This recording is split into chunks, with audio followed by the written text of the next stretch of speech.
Bonjour à tous, bienvenue pour ce webinaire exceptionnel. Donc, on a le plaisir, l'honneur d'accueillir Jean-Pierre Dick, donc à nos côtés, qui va vous présenter, vous donner ses conseils pour naviguer sur la Côte d'Azur. Donc, Jean-Pierre est originaire de Nice et du coup, c'est vraiment son terrain de jeu. Juste un mot donc par rapport à Globeseller, donc nous sommes une agence de location de bateaux spécialisée dans la croisière, la location de bateaux un petit peu partout dans le monde. Et alors pourquoi ce webinaire? En fait, Jean-Pierre nous a loué un bateau cet été, donc pour aller faire une croisière familiale en Corse. Et du coup, on a eu cette idée de faire ce webinaire avec Jean-Pierre pour illustrer un petit peu pour nos clients voilà, la pratique de la voile et de la croisière dans le sud de la France. Nous, la Côte d'Azur, c'est quand même la zone où on a le plus de réservations. Juste un mot sur les réservations. Sachez que si vous souhaitez louer un bateau pour cet été, n'hésitez pas à nous contacter. Il y a de moins en moins de disponibilité sur les catamarans dans le sud de la France, notamment. Ils sont vraiment pris d'assaut, que ce soit sur la Côte d'Azur ou sur la Corse. Et je voulais également vous informer, donc à la fin de ce webinaire, il y aura un petit sondage pour savoir ce que vous avez pensé du webinaire, donner votre avis et également pour recueillir vos idées de futurs webinaires. On en a déjà fait un certain nombre, mais on a envie également d'en faire de nouveaux. Donc, n'hésitez pas à compléter ce petit sondage qui prend même pas une minute. Et dernière info, juste, donc vous n'avez pas accès, tous les participants, au micro ou à la vidéo, uniquement nous en tant qu'animateurs. Donc, si vous avez des questions, je vous invite à utiliser le petit chat avec les questions-réponses et Marine va collecter ces différentes questions et pendant la présentation ou après la présentation, on posera les questions à Jean-Pierre qui pourra répondre si on a le temps. Et dernière information, ce webinaire est enregistré. Donc, pour tous ceux qui ne peuvent pas suivre la présentation en entier ou qui ont une mauvaise connexion, ne vous inquiétez pas. On vous enverra le lien de la vidéo YouTube dans quelques jours et vous pourrez revisionner ce webinaire et consulter tous les bons plans et astuces de Jean-Pierre pour naviguer sur la Côte d'Azur. Voilà, c'est à peu près tout, il me semble. Un grand merci Jean-Pierre encore et puis Marine pour l'animation de ce webinaire. Et je vous passe la parole et le micro, Jean-Pierre, pour cette présentation. Encore merci. Oui, ben, c'est moi qui suis ravi de faire cette présentation ensemble. C'est un sujet, cette Côte d'Azur, c'est un sujet qui m'est très cher puisque ma passion pour la mer et pour la compétition est née dans les endroits dont on va parler. Je vais essayer de vous en donner quelques détails à certains moments. Je me présente un peu plus. Aujourd'hui, j'ai 55 ans.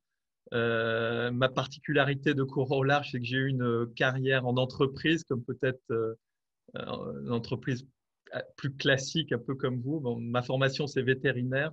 J'ai travaillé pendant 10 ans dans l'industrie pharmaceutique vétérinaire chez Virbac. Et voilà, un jour, j'ai eu le rêve et l'envie et puis l'énergie pour me lancer ce challenge de faire mon premier Vendée Globe. C'était en 2000, la fin 2001. J'ai vécu un peu mon Big Bang personnel en me lançant dans cette aventure avec à la moitié d'un sponsor à ce moment-là. Et voilà, donc ça a été voilà, j'ai réussi à avoir finalement un budget complet. Pendant 20 ans, j'ai participé aux plus grandes régates autour de la planète, course au large. Donc, vous avez un peu 4 Vendée Globe, 4 victoires sur la Transat Jacques Vabre, les Barcelona World Race. J'ai un peu tourné autour du monde. Aujourd'hui, je continue à être navigateur professionnel au sein d'Absolute Dreamer que j'ai créé. Donc, toujours la casquette un peu chef d'entreprise. Et donc, Easy to Fly, ce sont des catamarans volants issus de la Coupe de l'América. On a monté un circuit et je vends ces bateaux-là à des projets de course ou des propriétaires passionnés. Et puis, mon autre projet, qui est le projet de course au large, qui est le JP54, où je transmets ma passion et et mon savoir finalement que j'ai acquis au large à des amateurs passionnés lors de courses ou de records. Et donc, je parlais du record que je vais faire. Mon prochain challenge, c'est de battre mon propre record sur de 8 jours et 12 heures sur la transatlantique nord entre Saint-Pierre-et-Miquelon et Lorient. Voilà, donc on rentre un peu dans le vif du sujet. Avant de larguer les amarres, on a pris avec Olivier et Marine euh, quelques prérequis. Le premier, c'était, bon, on va parler d'une croisière qui va durer 7 jours, donc 6 jours vraiment actifs, puisque le samedi est une zone de transition. Voilà, on va parler un peu des grands parcours qu'on va traiter. Attention à la météo. En Méditerranée, vous connaissez notamment sur la Côte d'Azur le Mistral, sont des vents qui est un vent qui souffle très fort. C'est rare d'avoir un Mistral inférieur à 30 nœuds. Il y a des vents d'est aussi avec de la pluie, des vagues assez importantes. Donc moi, mon conseil pour se faire le plus pratique, c'est d'aller de faire appel à un logiciel qui s'appelle Windy et qui donne un certain nombre d'informations. Vous voyez, là, je partage mon écran et on peut, grâce à ce logiciel, avoir une très très bonne vue. Lorsque vous cliquez sur le ECMW en bas, ECMWF, vous avez une prévision du centre européen qui est le plus précis en Europe, dans la réalité jusqu'à 12 jours. Et vous, donc, à 7 jours, vous avez déjà une très bonne visibilité sur les prévisions météorologiques. Voilà. Si vous voulez être plus précis, vous cliquez, voyez en bas là, sur ce petit onglet 3 de plus, vous allez sur le modèle qui s'appelle Arome. Alors là, vous n'allez plus être à 12 jours ou à 8 jours, vous n'allez être plus qu'à 2 jours, mais vous avez comment dire, une précision extrêmement forte sur les zones de transition, notamment, vous voyez, des cas du Mistral, souvent il y a le vent d'est de l'autre côté.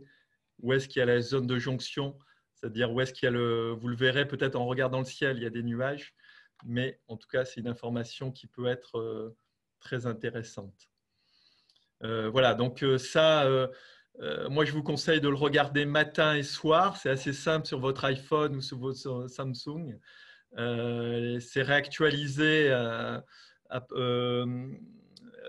9 heures du soir ou du matin pour ECMWF et à 7 heures du matin et du soir pour la Rome. Donc, si vous êtes dans des zones un peu compliquées, tout ça, n'hésitez pas à le faire. C'est, ma foi, extrêmement utile. L'autre point qui me paraît important, c'est d'avoir avant la croisière téléchargé une application de navigation. Alors Navionics, Icelor, il y en a d'autres. Moi, j'utilise personnellement Icelor. Je sais que c'est assez… et donc, et notamment, il y a quelque chose qui est extrêmement utile, c'est que vous n'avez pas besoin de connaître l'informatique du bateau que vous allez louer. Vous arrivez dans le mouillage, vous voyez les cailloux qui sont dans le mouillage, et tout ça, vous pouvez le faire à la barre, dans le cockpit, et voir où vous allez, quoi. Donc ça, c'est tout de même vachement sympa. Et maintenant, avec les téléphones cellulaires, c'est super pratique. Et surtout, vous pouvez l'organiser avant votre croisière. Un petit truc pour la nuit, vous allez faire des mouillages forains, c'est important. Savoir utiliser l'alarme de mouillage sur Icelor et sur Navionics, c'est quelque chose qui sera utile. Le vent tourne, vous pouvez déraper avec l'ancre sur les posidonies. Il faut essayer de ne pas se mouiller sur des posidonies, mais en tout cas, si c'est le cas, il faut être averti et vous allez être réveillé grâce à ça. C'est très simple et il faut savoir le faire. Ensuite, moi, mon conseil, c'est d'essayer de faire, vous avez 6 jours devant vous, essayez de faire les navigations longues au début pour qu'à la fin, ce soit plus que du plaisir et pas être contraint avec un timing et un temps qui va peut-être être contraire. Essayez d'anticiper le mauvais temps grâce à votre logiciel de météo.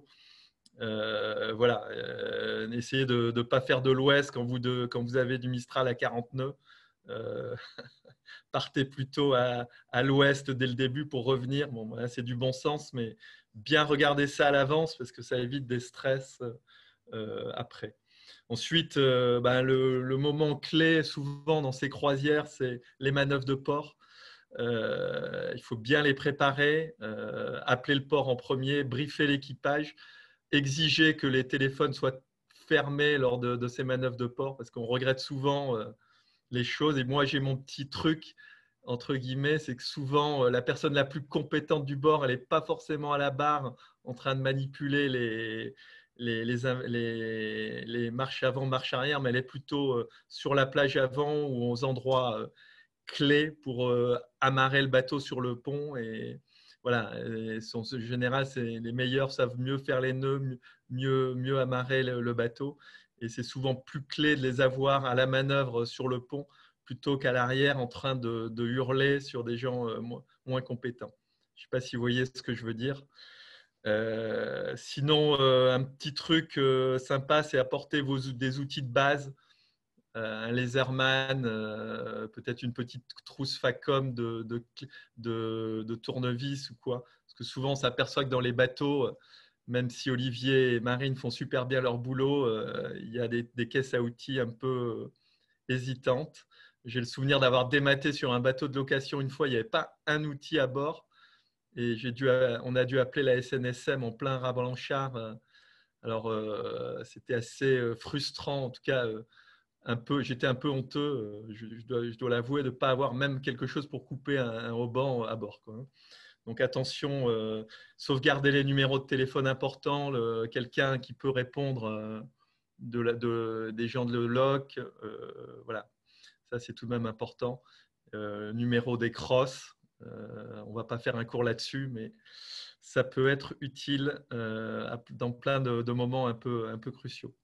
Voilà, maintenant, je ne sais pas si ces prérequis sont intéressants pour vous, mais en tout cas, on va rentrer vraiment dans le vif du sujet. 2 itinéraires. Vous louez un bateau à Hyères et vous vous dirigez vers Saint-Tropez. C'est là vraiment la côte varoise. Et puis le deuxième, vous avez loué votre bateau à Cogolin et vous allez vers Nice et vous revenez dans les temps. Donc, le premier itinéraire de Toulon à Saint-Tropez ou de Hyères à Saint-Tropez. Vous partez de Toulon, Hyères, éventuellement Bandol. Là, on a pris l'exemple de Hyères sur le schéma. 70 nautiques environ. Voilà, donc là, c'est la petite carto que j'ai prise sur Adrena. Vous voyez, le point d'arrivée, de départ, c'est le petit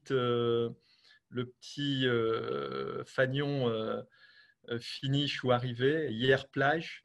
En général, vous allez partir, je pense, le dimanche matin. Si jamais vous êtes prêt le dimanche soir, ça peut valoir le coup d'aller jusqu'au Cap Bénat ici. C'est là où résident certains people connus, les Brunis. Alors, il y a des mouillages qui ne sont pas extraordinaires là. Peut-être vous abritez ici près du fort de Brégançon. Ça sera mieux. Mais en tout cas, si vous êtes prêt et que le temps est calme, ce ne sont pas des très bons mouillages. C'est une option qui est intéressante. Alors, la première journée, pour moi, il faut faire une escale longue. Vous allez avoir environ une vingtaine de milles, 22 000, je crois, exactement, pour relier ce qui est pour moi un des plus beaux mouillages méditerranéens, des plus sauvages. On prend l'hypothèse qu'on essaie de faire le moins de ports possible. L'idée, lorsqu'on loue un bateau, c'est tout de même de profiter un maximum de la côte. Et lorsqu'on est dans le port, c'est un petit peu moins sympa, je trouve. Donc, le premier mouillage, c'est Taïa. Taïa, qui est juste, donc là, vous voyez, après les îles de la rade d'Hyères, c'est un super endroit. On va regarder un peu sur Google.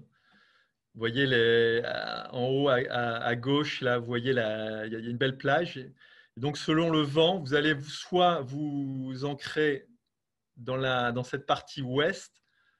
Alors, en général, lorsqu'il y a des vents d'est, soit plutôt dans cette partie est lorsqu'il y a des vents d'ouest. En tout cas, profitez de cette nature qui est encore intacte, moi je trouve là-bas. Il y a un très beau chemin qui mène, vous voyez, une fois que vous prenez la plage de la Briande là, vous pouvez aller jusqu'au cap Lardier, qui est un peu là. D'ailleurs, attention, lorsque vous arrivez en bateau, ici, il y a un caillou qui est à moins d'1 mètre de profondeur. Là. Faites-y bien attention. Et là, vous pouvez quelquefois vous promener là. La dernière fois que j'y suis allé, c'est-à-dire en août 2020, ce sentier était barré et donc il n'y avait pas d'accès.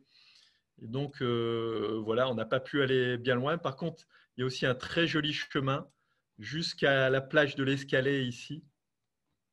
Et il offre l'avantage de pouvoir aller se restaurer ici, boire un verre d'eau ou se rafraîchir. Et c'est un très joli chemin ici. Il y a des eaux claires. Alors, attendez, je vais sortir de ça. Ouais. Attendez, on va reprendre la slide.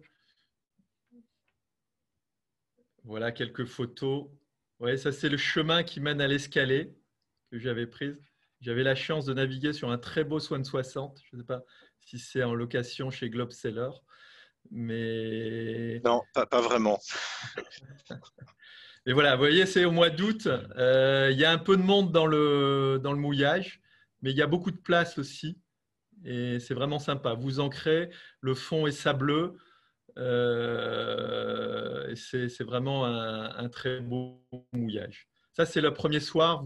Débrouillez-vous pour dormir à bord là-bas. C'est un beau mouillage forain. L'ancrage est safe. Le lendemain, pour moi, Saint-Tropez reste un must dans le golfe. Voilà, ici on voit un peu on va zoomer un peu sur Google.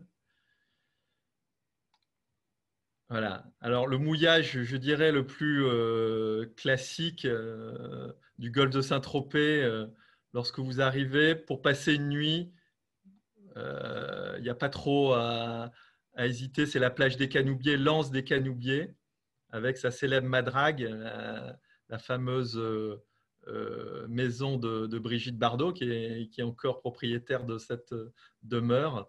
C'est un bon mouillage.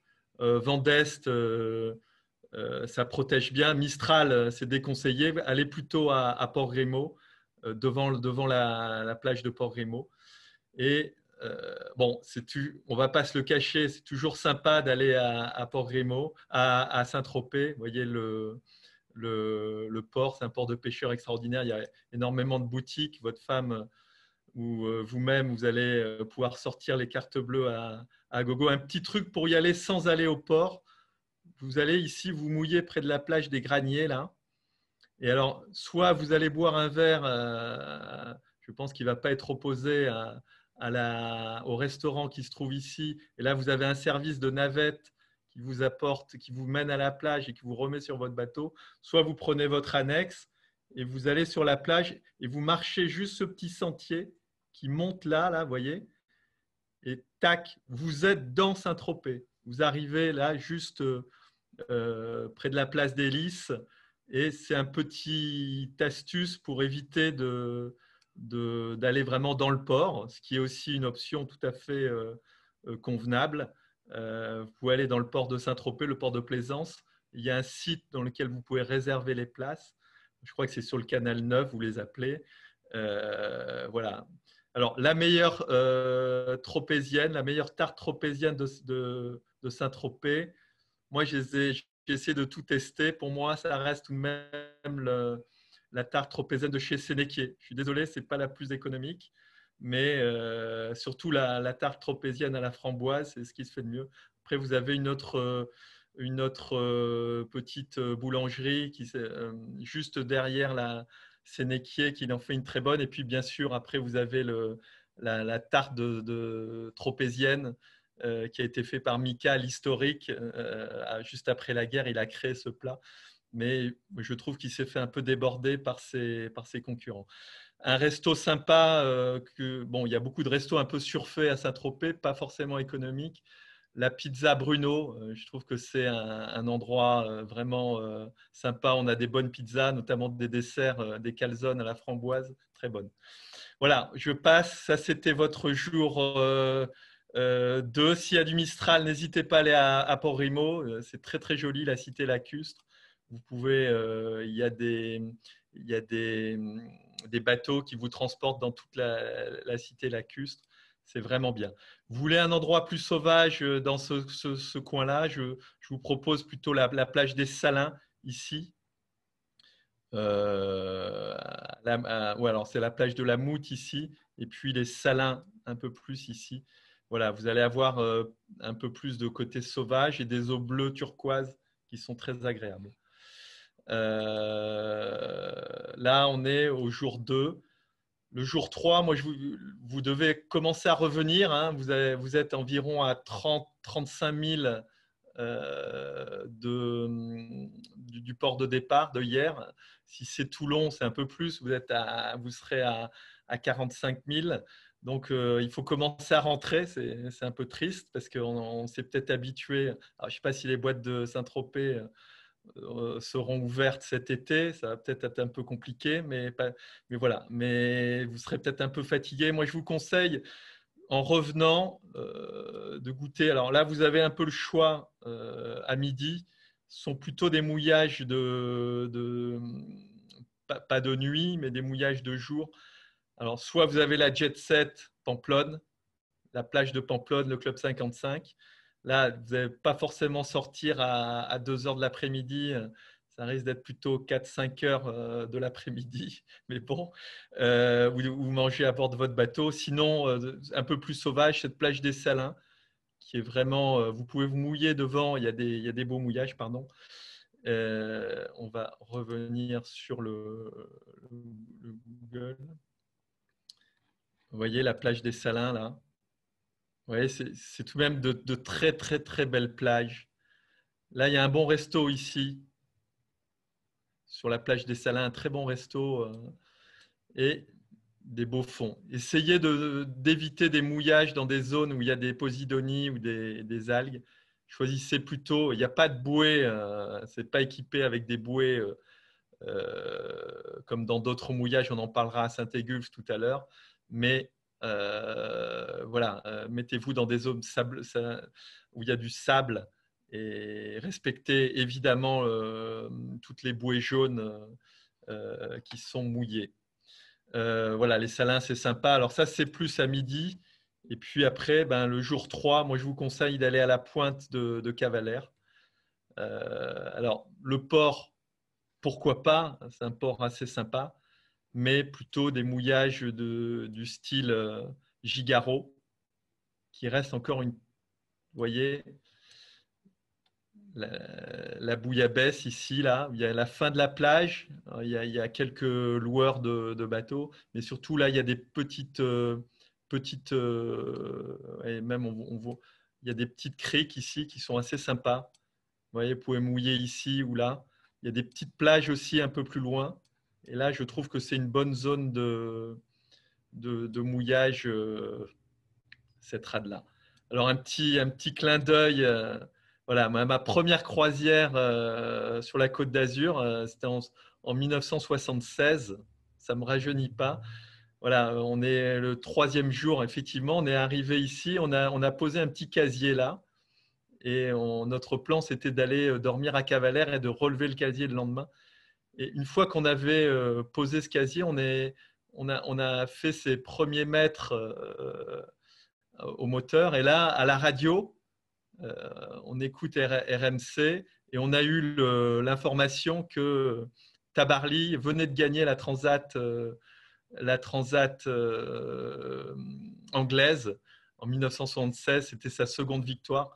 Et quelque part, voilà, toute ma passion, et ce sont des moments dont je me souviens encore, et ma passion est née un petit peu à ces moments-là. Et voilà, il sortait de la brume sur les bancs de Nantucket, je ne sais pas si vous vous en souvenez.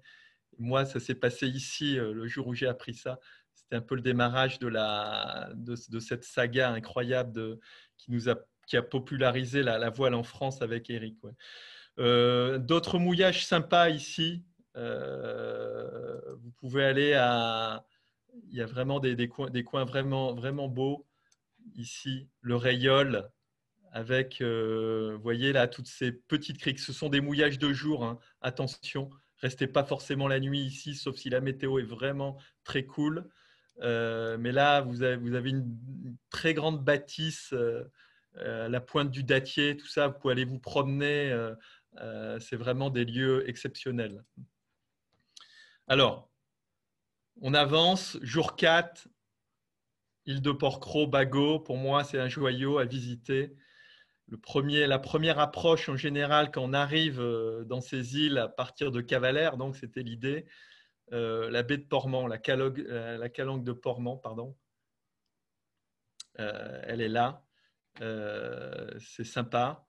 Seul petit désavantage, c'est qu'il y a beaucoup de monde en général et lorsque vous arrivez, vous êtes, surtout si vous êtes en voilier avec une quille, un monocoque, vous allez devoir être assez loin ici, là, voyez.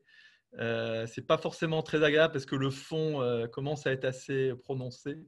Donc, première solution, vous allez là dans la calanque longue qui est plus petite certes, mais plus sauvage, il y a moins de monde. Moi, la dernière fois que j'y suis allé, là, j'ai pas senti me mouiller là dans la nuit parce qu'il n'y avait pas… Bon, j'étais avec le 60 pieds, le Swan 60, c'était moins évident. Ici, vous étiez un peu loin. Je me suis mouillé ici. Il y a un petit au fond, vous voyez, entre les deux là. Et j'ai passé la nuit là, qui était une nuit correcte. Voilà, ça c'est l'entrée de Porquerolles. Évidemment, un des musts aussi, c'est d'aller… alors là, il y a des bouées qui sont mises en place par la commune d'Hyères. Vous pouvez vous, vous, vous amarrer à des bouées et avec l'annexe, c'est tout de même super sympa. Vous allez dans le petit village ici, il y a quelques restaurants et surtout une très très belle promenade le long du fort du Moulin, là, ici. Voilà, toute cette côte là, visiter, c'est vraiment la Méditerranée dans toute sa splendeur avec ses arbres, ses pins, sa senteur, les criquets. Enfin là, vous avez tout le Bagot, c'est sympa aussi. Il y a pas mal de restrictions sur les mouillages. La dernière fois, je suis allé dans un mouillage très sauvage, côté ouest, ici, là. Et j'avoue qu'on a passé un bon repas, il n'y avait personne. Pourquoi pas? Il faut laisser libre cours un peu quelquefois à son intuition et juste regarder la carte et dire c'est possible, même s'il n'y a pas de bateau. L'instinct grégaire, ce n'est pas une obligation en bateau, vous n'êtes pas obligé de suivre tous vos collègues. Vous pouvez aller dans des coins sympas. Vous voyez, je me suis mouillé ici, là. Voilà, ce n'est pas le mouillage le plus recommandé dès qu'il y a un peu de vent, mais ça le fait bien. L'autre endroit qui, pour moi, est incontournable dans cette croisière qui parle de hier, c'est aller sur Porquerolles, aller dans l'île de Porquerolles. Il y a une vraie ambiance à Porquerolles. C'est un véritable, vous voyez, vous pouvez vous mouiller là devant le port. Ici, dans les petits mouillages, selon l'orientation du vent, notamment si vous avez du sud-ouest, c'est un bon mouillage ici. Ici, c'est pas mal aussi. Voilà, il y a une ambiance sur cette île. Si vous passez à terre, allez au marché. Vous pouvez, il y a une superbe promenade alors qui est pour aller jusqu'au mât du Langoustier. Profiter de ces instants uniques dans cette atmosphère insulaire. Voilà. Alors une fois, je faisais une compétition de Figaro en 2006 et puis je me suis dit, ben, tu as un peu de temps, tu vas aller te baigner là. J'ai pris mes palmes et mon masque et je suis allé plonger sur cette plage ici. Et là, j'étais tout de même très, très, très surpris de voir des pneus, des machines à laver. Voilà, en sortant, j'étais un peu offusqué de la vision que j'avais eue. Bon, maintenant, il y a des fondations. Je pense qu'on est tous un peu plus responsables.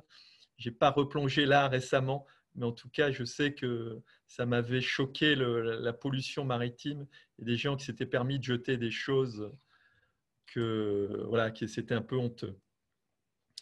Voilà, après, profitez bien de l'île avant de rentrer et de finir votre semaine dans les îles de Porquerolles. Rentrez vers 17 heures en ayant assuré en appelant la capitainerie du port d'hier. En général, c'est vraiment de très très belles installations portuaires.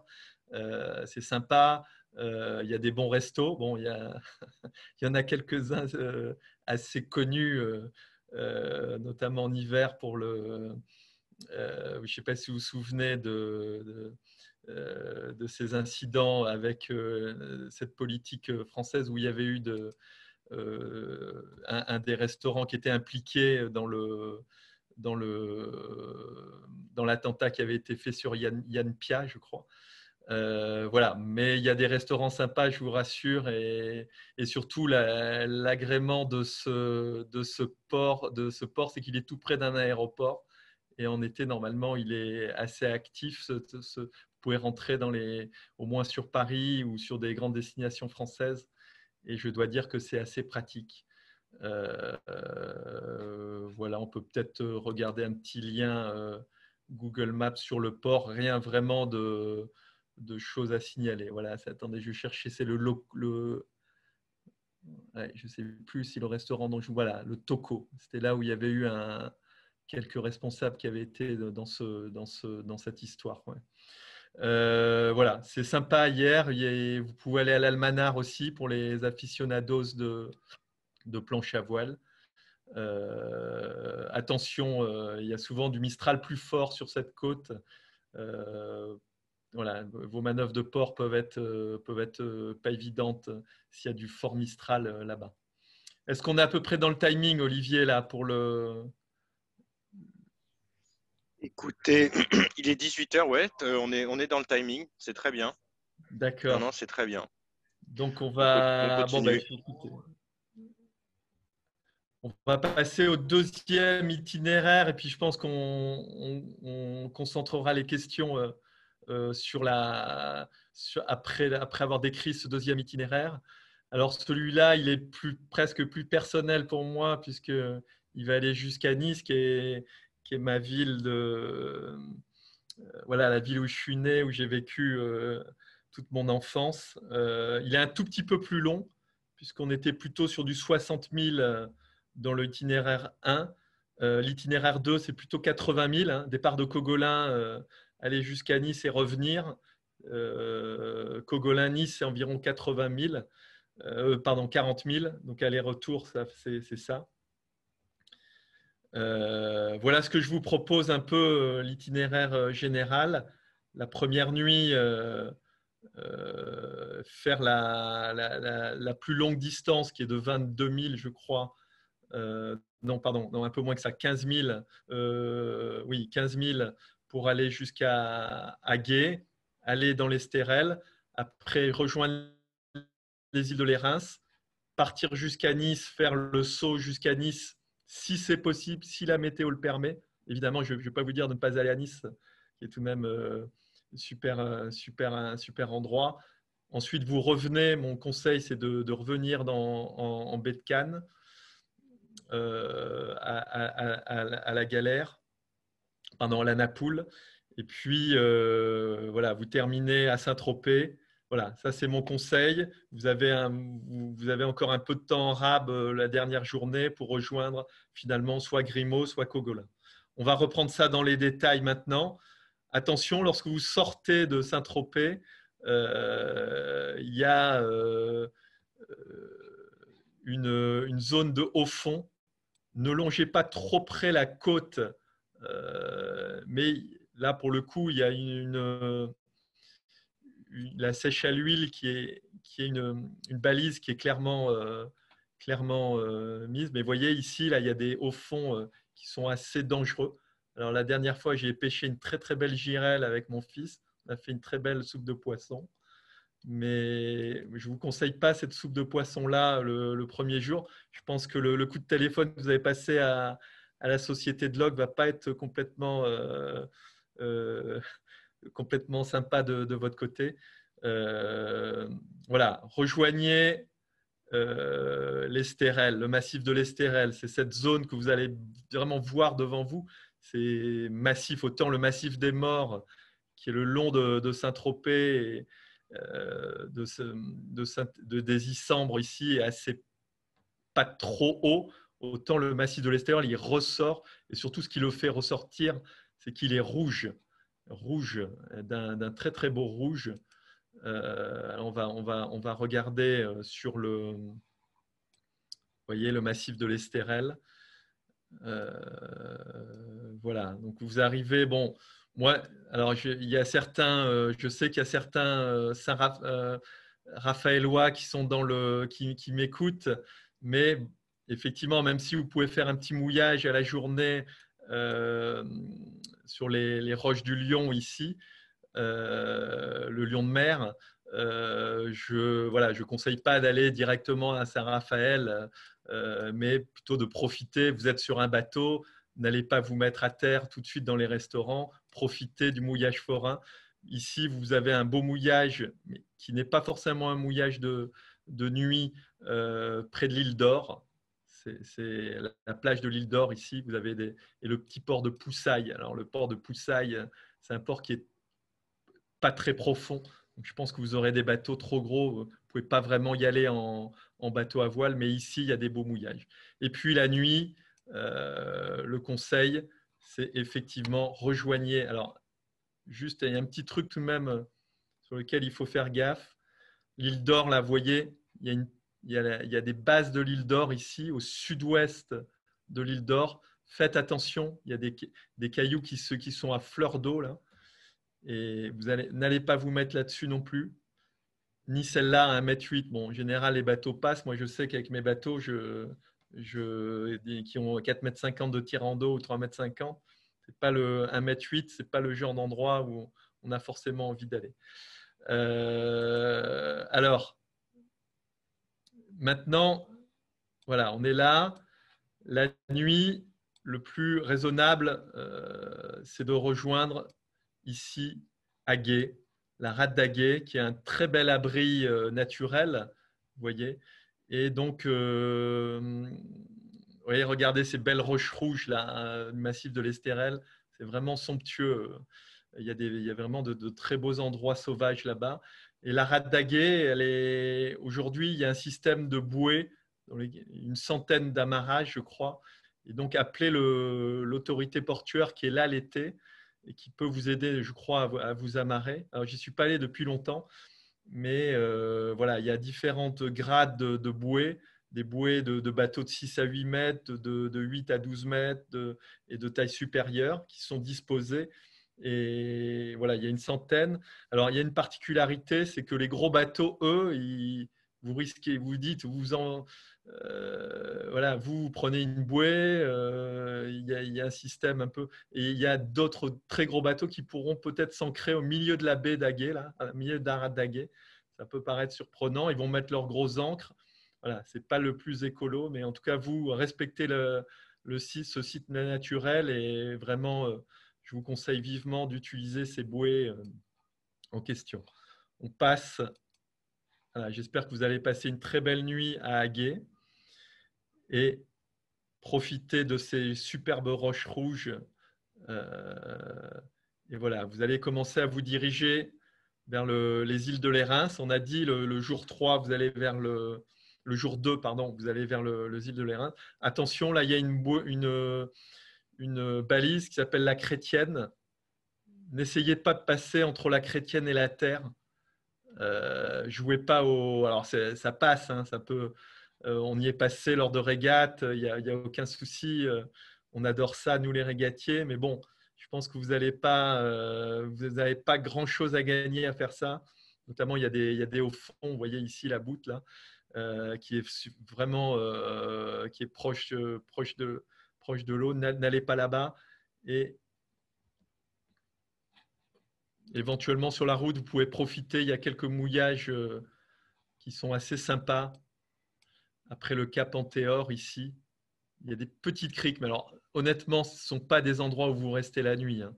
Des petites calanques comme ça, vous pouvez mettre 1 à 2 bateaux, faites jouer le Cap Roux et le Cap Antéor, faites jouer un peu votre intuition pour aller là-bas, mais rejoignez les îles de Lérins, assez rapidement. Voilà, c'est un très bel endroit, la volupté canoise. Vous voyez ce que je mets sur mon. Alors, les îles de Lérins, c'est vraiment mois de juillet, août. C'est vrai que il y a énormément de bateaux et ces bateaux-là, ils sont surtout présents dans la journée, quoi, hein. Je ne sais pas, il peut y avoir jusqu'à 1 millier de bateaux entre ces deux îles. Alors, c'est vrai que c'est un super mouillage. Il y a beaucoup de sable, c'est très beau. Mais lorsque la fin de journée arrive, voilà, il y a un peu moins de monde. Regardez, ça, c'est une photo que j'ai prise l'an dernier. C'est toujours cette même croisière. Vous voyez le matin, une photo qui a été prise le matin. Il n'y a pas tant de monde que ça. C'était au mois d'août. Et donc, vous pouvez. Alors, il n'y a pas de bouée. Par contre, il y a des marchands de pizza, de glace. Surtout dans la journée, c'est assez impressionnant. Et vous pouvez vous mouiller là et c'est vraiment beau. Allez à terre, l'île de Saint-Honorat, c'est vraiment sympa. Privilégiez l'île de Saint-Honorat. Et il y a voilà, il y a un endroit où un monastère. Vous pouvez trouver les alcools que préparent il y a du vin, des alcools plus forts aussi, je crois. Vous pouvez trouver dans cette petite boutique près du monastère et puis surtout vraiment des belles bâtisses extérieures avec une sorte je sais pas, de sémaphore. Attention, si vous voulez rejoindre le cap d'Antibes par l'extérieur, les moines, il faut vraiment passer à bonne distance des moines. Alors, je ne sais pas si on les a là. Ouais. Vous voyez la balise des moines là, à 50 mètres des moines, vous avez un 0,5.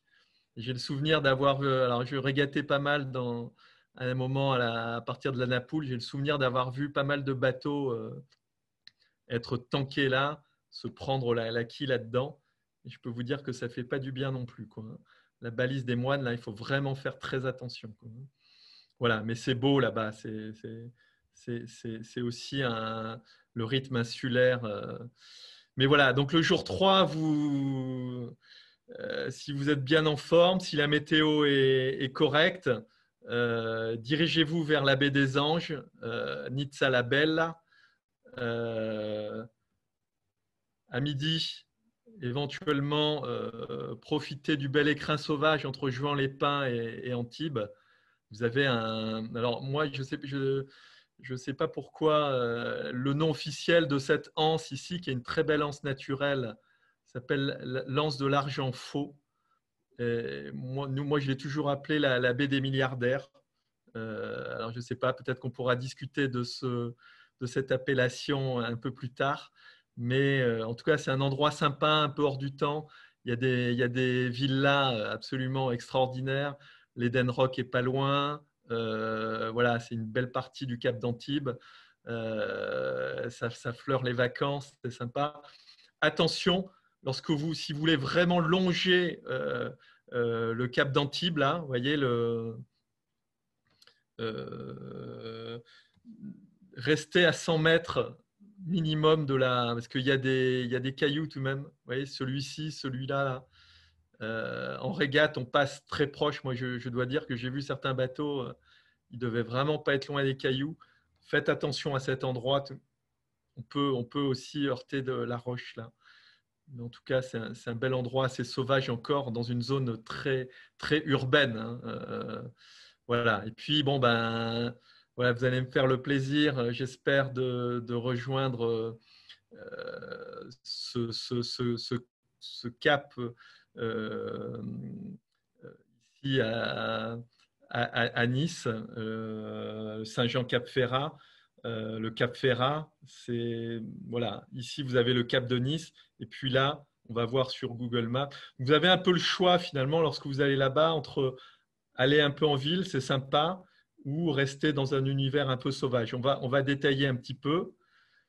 Euh, voilà, là c'est le port de Nice, le port Olympia. Bon, c'est un peu mon port de cœur.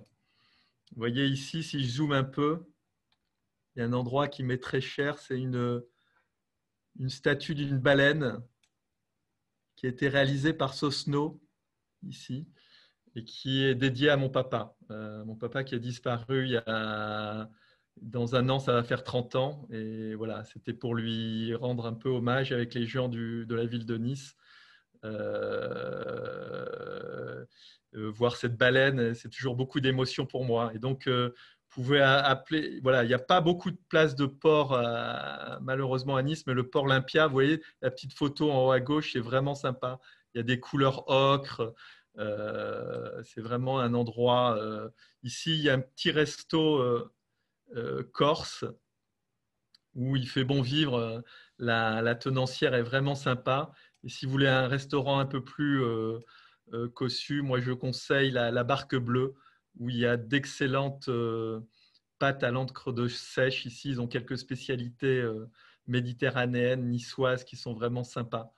Et bon, ben voilà, ce port, c'est un port en pleine ville qui a plein de. Vous pouvez aller faire vos courses.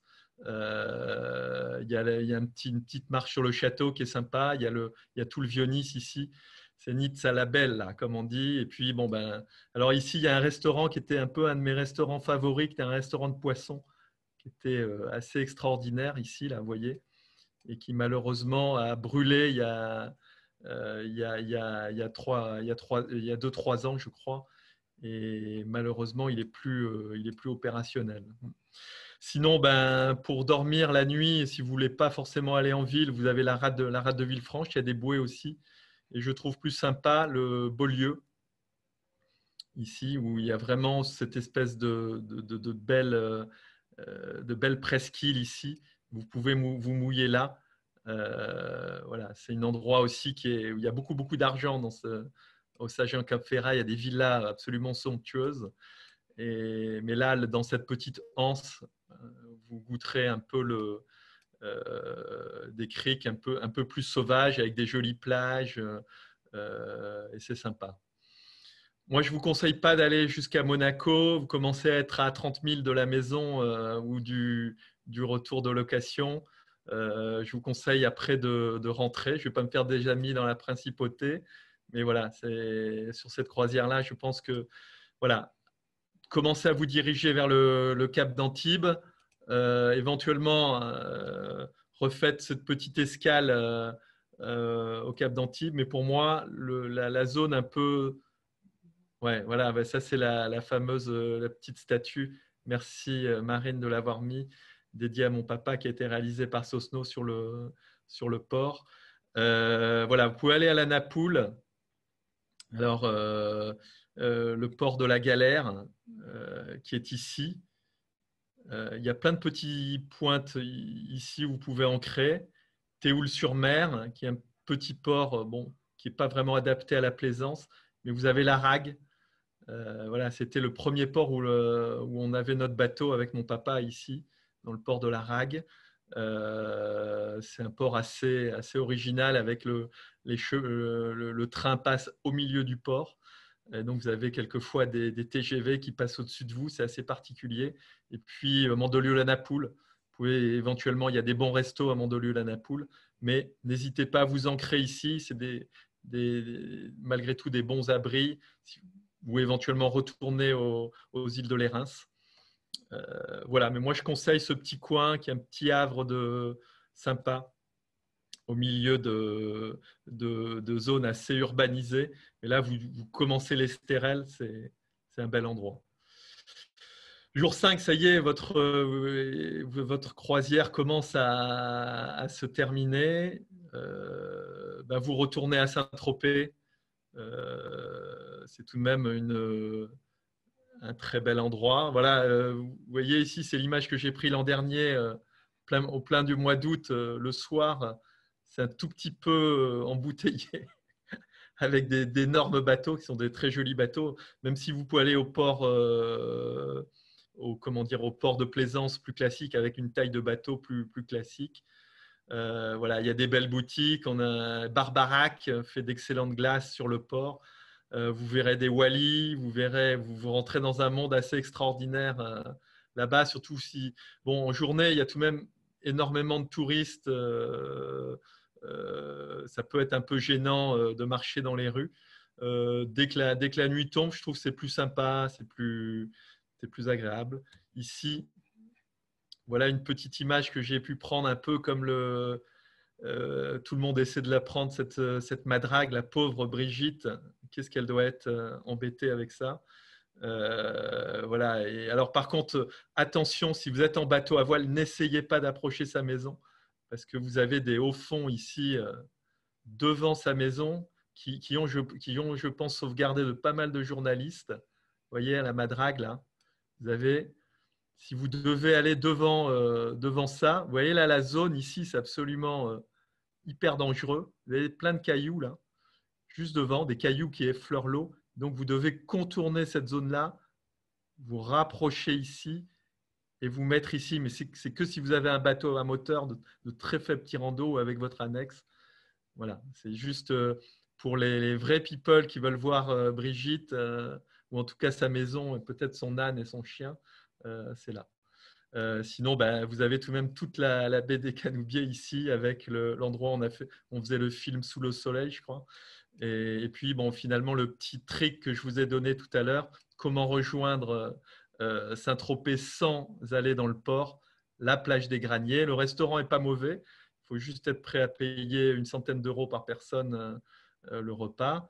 Mais il y a des très bonnes piscines. Vous savez ce que c'est que la piscine? Ce sont des vins rosés dans des très très grands verres avec beaucoup de glaçons dedans. Donc, vous pourrez susurrer vos piscines à cet endroit-là. Profitez un maximum de cet endroit parce que votre fin de croisière arrive à échéance. Et donc, voilà, alors, si vous êtes à Port-Rémo, honnêtement, moi, je vous conseille ça vaut le détour, Port-Rémo.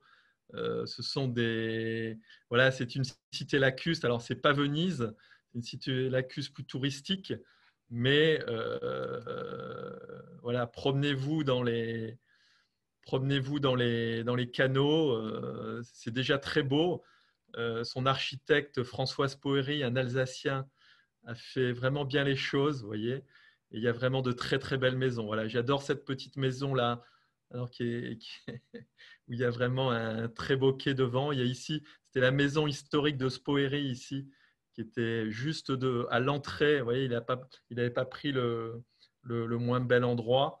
Et maintenant, c'est un Américain qui a racheté cette maison, qui est vraiment voilà, peut-être la plus belle maison, mais ici. Et puis la marina, qui est à Port-Rémo Sud, avec ce bon resto, la Calypso. C'est un bon restaurant de fruits de mer, plutôt cher, mais honnêtement, ils ont des très bons fruits de mer et très bons. Voilà, il y a plein de. Mais l'endroit central de Port-Rémo, c'est ici, avec l'église. C'est là où s'est mariée ma sœur, d'ailleurs. L'église Saint-François d'Assise de Port-Rémo. Et là, vous avez une place ici, avec un marché, je crois que le marché le dimanche. Et donc, si vous avez votre annexe, vous pouvez aller sur le marché, c'est sympa. Bon, beaucoup de monde à l'entrée, ce n'est pas forcément le meilleur endroit. Il y a des glaces ici, mais Port-Rémo, promenez-vous dans les canaux et c'est vraiment cool.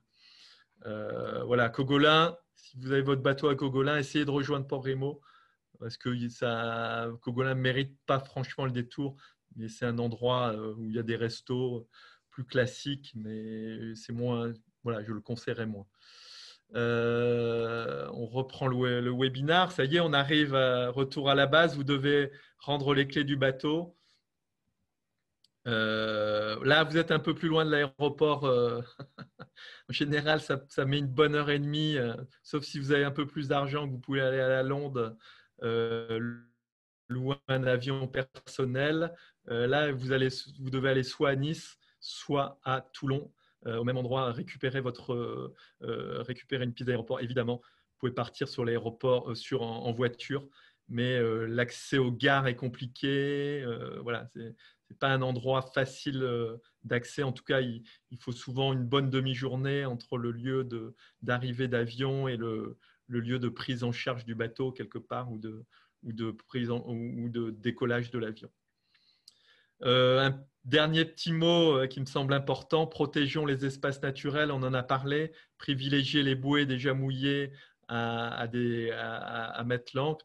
Si vous devez mettre l'ancre, évitez de les mettre sur des posidonies, des champs de posidonies. Ce sont les magnifiques algues qu'on a en Méditerranée qui font partie de la biodiversité marine méditerranéenne. Essayez de vous mettre sur des champs de sable. Voilà, et puis il y a plein de petits gestes, on va pas revenir dessus. Les plastiques, ouais, ça, je pense que c'est rentré dans la tête de tout le monde. Et puis, un petit mot pour moi, Mare Nostrum, le terme de méditerranéen qui veut dire Méditerranée en latin, je crois. Elle est éternelle, voilà, il y a encore une biodiversité, il y a une beauté, il y a une lumière, il y a un climat, c'est juste magique. Voir les stérels, vous avez aussi les montagnes niçoises, voilà, les stations de ski à 1 heure, ça reste un endroit exceptionnel. Et les gens, voilà, ne vous fiez pas juste à ce que forcément, on entend forcément la pègre et tout ça. Il y a des gens aussi très, très accueillants et très sympas sur la Côte d'Azur. Et voilà, profitez-en. Je suis désolé, c'est peut-être un peu un monologue. Pour moi, ça fait un peu bizarre, mais j'espère qu'on va pouvoir échanger un petit peu maintenant. Merci Jean-Pierre. Oui, oui, on va échanger. C'était hyper clair. Voilà, ça donne envie de lever l'ancre tout de suite. Moi, je connais pas bien la Méditerranée et j'ai trouvé que c'était non, c'est très bien illustré, c'est très clair. On rappelle quand même, là, il y a tes coordonnées et peut-être un mot sur tes embarquements, si les personnes n'étaient pas là au tout début, donc si vous souhaitez voilà, avoir une expérience incroyable avec Jean-Pierre sur ton JP 54, voilà, il y a ses coordonnées. Tu veux dire un mot, Jean-Pierre? Ouais, j'ai créé ce bateau avec Guillaume Verdier. L'idée, c'est d'apporter un peu de luxe à un bateau qui est proche d'un IMOCA, une qui pendulaire. On matos à bord les poids du bateau grâce à un carrousel tournant. Et mon idée, c'est de passer ma passion à des gens qui veulent vivre le rêve d'une course océanique. Et donc, j'amène des amateurs voilà, qui ont déjà une petite expérience de mer voilà, sur des courses au large. Mon prochain challenge, c'est de battre le record de traverser entre Saint-Pierre et Miquelon et Lorient. Et puis, bon, il y aura la Transat Arc avec d'autres bateaux qu'il faudra battre. J'ai gagné cette course dans ma classe dans les 3 dernières éditions. Donc, on va essayer de remettre ça cette année. Et voilà, donc vous pouvez éventuellement me contacter sur mon email si vous souhaitez vivre ce rêve qui était un peu le mien, vous l'avez compris, quand j'étais gamin. Et voilà. Et puis, bon, le TF26, ce sont les catamarans volants. Là, c'est plus vivre des sensations extraordinaires de vol sur l'eau, sur des bateaux proches de la Coupe de l'Amérique qui nous font tous rêver. Voilà. Très bien, merci beaucoup Jean-Pierre. Alors, Marine, est-ce que tu as sélectionné un peu des questions ou enfin, n'hésitez pas tous les participants à envoyer vos questions via le système de chat. On va en sélectionner quelques-unes. En tout cas, en termes de timing, Jean-Pierre, super, on est 1 heure pile. On est parfait. C'est vraiment géré d'une main de maître. Un grand bravo. Alors, ouais, on a quelques questions. Alors, déjà, beaucoup de remerciements. Alors, on a une première question. On en revient au tout début de la présentation où on parlait des logiciels de routage. Il y a une personne qui nous demande que pensez-vous de Weather 4D, si vous connaissez. Oui, ce sont de bons logiciels. Weather 4D, ça fait aussi, alors je l'ai utilisé il y a quelques temps maintenant, ça prend des fichiers météo et vous pouvez router. Alors honnêtement, moi, je pense que sur ces trajets-là, le routage, c'est un peu un gadget. On peut vite, avec des équations, faire nos propres routes. Je ne conseillerais pas. Je pense que la première chose à faire, c'est de maîtriser la prise d'information météo. Pour moi, le plus simple aujourd'hui, c'est Windy. Bon, pour ceux qui ont déjà… Et puis avoir comment dire, un logiciel pour déjà se repérer sur une carte de façon simple et en ayant accès au mouillage dans le cockpit. Donc ça, c'est ma recommandation. Après, évidemment, vous pouvez utiliser des logiciels de routage. C'est sympa. Il faut dominer un peu plus. Il faut des polaires de bateau. Il faut intégrer des fichiers GRIB qu'il faut aller chercher. Donc, c'est un peu plus compliqué. Donc, mais bon, pourquoi pas Weather 4D, nous, les marins de course au large, on a quasiment tous maintenant le même outil. On avait Maxi, fut une époque. Puis maintenant, on a Adrena, qui est un outil hyper sophistiqué, qui est tout de même assez cher. Weather 4D, je pense que c'est pas très cher et c'est bien, quoi. Et sinon, ben voilà, donc pourquoi pas effectivement, mais ça demande un niveau un peu supérieur pour moi. Mais en tout cas, c'est passionnant, évidemment, de router sur ces petits. Profitez-en de mettre en application vos connaissances de routage sur des tels trajets, parce que le routage, c'est la meilleure façon de savoir quand on va arriver à peu près dans le port, et puis surtout de prévoir ce qui va arriver, les bascules de vent, voilà, est-ce qu'il faut mettre un SPI, est-ce qu'il faut… Oui, c'est intéressant. Oui. Merci. Alors, on a d'autres questions sur les mouillages. Une personne demande si les mouillages sont réglementés de façon générale et s'il y a des mouillages sur bouée. Oui, alors aujourd'hui, de plus en plus, on a des mouillages qui sont sur bouée. Alors, il y a comment dire, un flou, effectivement. Lorsqu'il y a des mouillages sur bouée, ben, c'est obligatoire quelque part de les respecter. Maintenant, qui va aller vérifier que ça c'est fait? J'ai rarement vu des autorités entre guillemets fliquées. Ce genre de choses, ça arrive. Hein. Après, moi, je n'ai pas tout vu non plus, mais voilà. Mais il y a un sens civique aujourd'hui lorsqu'il y a des systèmes de bouées, même s'ils sont payants. Il faut les respecter et remplir ces bouées autant que faire se peut. Après, quelquefois, il n'y a plus de place aux bouées. Alors, ça arrive rarement, mais ça arrive. Je vois aux Antilles, quelquefois, il faut faire la queue, attendre son tour quelque part. Alors, ça, c'est la meilleure des solutions. Après, il y a l'autre solution, c'est de s'ancrer dans un mouillage. Alors, pas forcément celui où il y a les bouées. Essayer de trouver un mouillage pas trop loin, un 2000, où il y a des zones sablonneuses, où on peut se mouiller. Voilà ma recommandation. En tout cas, mouiller au milieu de bouées, alors que les gens ont calculé les rayons d'évitage, avec une encre, vous allez avoir un rayon d'évitage qui n'est pas le même. Bon, bah là, c'est suicidaire. Hein. Vous allez au carton à vous engueuler avec vos collègues d'à côté, et ils auront raison. Ceux qui sont au bouée ne doivent pas être gênés par ceux qui se mouillent à l'encre à côté, quoi, hein. Donc, vraiment respecter ce truc-là, quoi. Toujours sur les mouillages, une personne demande si le mouillage à l'encre est interdit. Est-ce toujours signalé? Alors, bizarre, il y a vraiment des choses bizarres. Peut-être il y a des gens des affaires maritimes qui nous écoutent.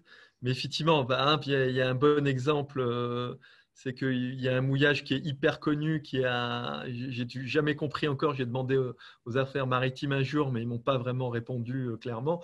Watt, c'est même une des îles, un des mouillages en Bretagne les plus connus. Vous avez des centaines de bateaux. Ce mouillage est censé être interdit. Je n'ai jamais vu les affaires maritimes venir. Alors, il y a des mouillages interdits qui sont réellement, je pense, aux îles de l'Airain, aux îles pardon, du Levant.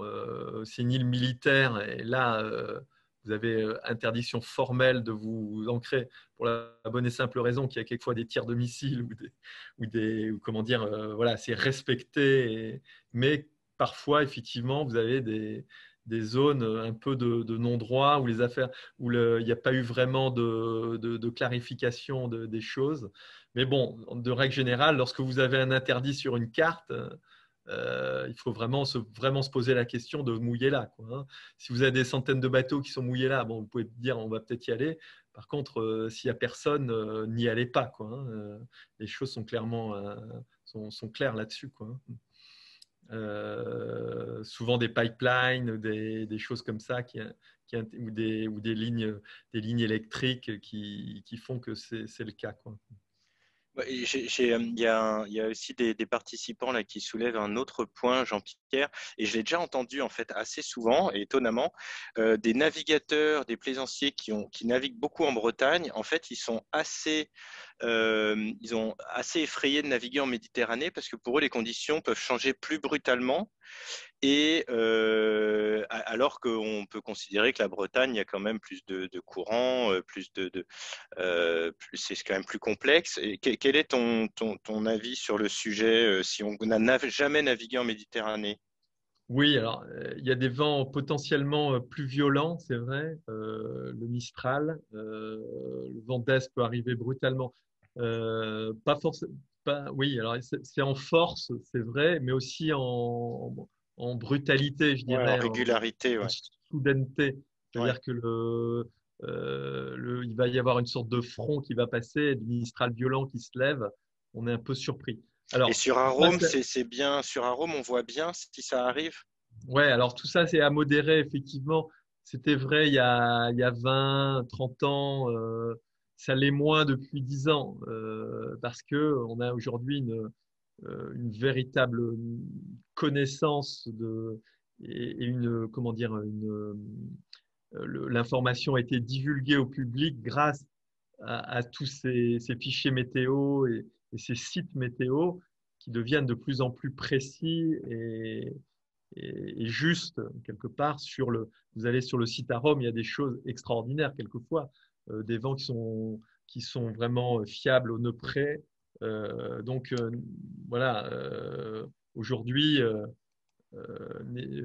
utilisez ces sites le mieux possible et ils vont vous indiquer ces vents très forts. Mm.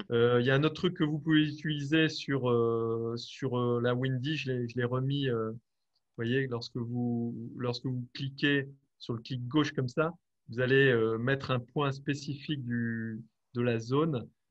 Vous pouvez utiliser l'onglet. Alors là, c'était déjà. Voilà, vous avez le vent classique. Vous voyez, je suis en train de. Je ne sais pas si vous voyez ma souris en haut. Soit vous appuyez sur le vent, soit vous appuyez à côté, Mm. juste en dessous, sur rafale. Et là, vous allez avoir les rafales que vous pouvez attendre. Alors, quelquefois, c'est un tout petit peu, vous voyez, là, vous allez avoir 14 nœuds de vent vers les calanques de Marseille, là, 14 nœuds de vent moyens. En général, c'est un tout petit peu plus, plutôt 15 nœuds, 15-16 nœuds. Et puis, en rafale, si je clique sur ce petit onglet, la rafale, vous allez avoir 17 nœuds. Donc, bon, ça va, ce n'est pas un trop grand écart. Mais lorsque vous avez du Mistral assez fort, notamment, je crois qu'il y en a en ce moment, ouais, vous voyez là, on va mettre l'onglet là. Rafale 35 nœuds, vent 26 nœuds. Voilà. C'est même une bonne information que vous allez avoir. Est-ce que votre équipage est capable d'aller dans du 35 nœuds? Vent arrière, oui, c'est assez facile. Au près, ça risque d'être un peu plus compliqué. Il va falloir que vous longiez la côte d'une façon assez importante, quoi. Et puis, bon, en général, le Mistral, il suit. Voilà. Donc, faites attention si vous êtes à Nice et qu'il y a du Mistral annoncé pour rentrer à Cogolin. Je vous conseille de ne pas aller à Nice, quoi, hein. Là, pour le coup, mon sang niçois n'opère plus, quoi. Donc, rentrer sur Fréjus, c'est de longer la côte en tirant des petits bords le long de la côte, quoi, hein, pour rentrer à Cogolin. Je ne Ok. conseillerais pas d'aller dans du vent très fort au moteur, quoi, hein. C'est tout le temps source c'est pas forcément naviguer en bon marin que d'être au moteur dans du vent très fort, ouais. Mm. Peut-être une dernière question. Il y a une question concernant les thermiques. L'été, est-ce que ça peut être suffisant pour naviguer? À partir de quelle heure s'il n'y a pas de vent dominant? Oui, bah, les thermiques, effectivement. Alors, ils sont vus par arôme, hein. Vous voyez là, les thermiques sont vus par arôme, donc c'est intéressant de regarder. Arôme les visualise très bien. ECMWF, là, les choses à plus long terme, les voit un peu moins bien, mais les voit tout de même. Donc, ce que je vous conseille, lorsque vous naviguez à la journée, mettez-vous sur le petit onglet arôme, vous allez voir les thermiques. Oui, bah, il faut se servir des thermiques, c'est la joie de la voile. Moi, je ne conçois pas de croisière full moteur. Je trouve que c'est lorsque vous avez un bateau à voile, vous avez des voiles, il est hors de question pour moi, c'est pour ça aussi que j'ai créé le JP54, d'atomoteur. Même si vous avez 5-6 nœuds de vent, même si le thermique n'est pas très fort, il faut essayer de naviguer à la voile. Alors, effectivement, si vous avez si vous avez 30 000 à faire, ça va être un peu compliqué d'aller à 2-3 nœuds. Maintenant, essayez de l'utiliser intelligemment. En général, le thermique se lève à partir de 11 heures en été et s'amoindrit vers les 6-7 heures du soir. Et voilà. Si vous avez du thermique de sud-ouest, il est plus fort, surtout sur la côte varoise, là, et ça peut aller jusqu'à 20-25 nœuds quelquefois lorsqu'il est renforcé par un synoptique un peu plus fort. Donc, utiliser les thermiques, c'est vraiment, voilà, c'est la voile, c'est ça qui est sympa dans ce sport ou de cette activité, c'est de faire notre sport et d'utiliser cette magnifique source d'énergie qu'est le vent. Ok.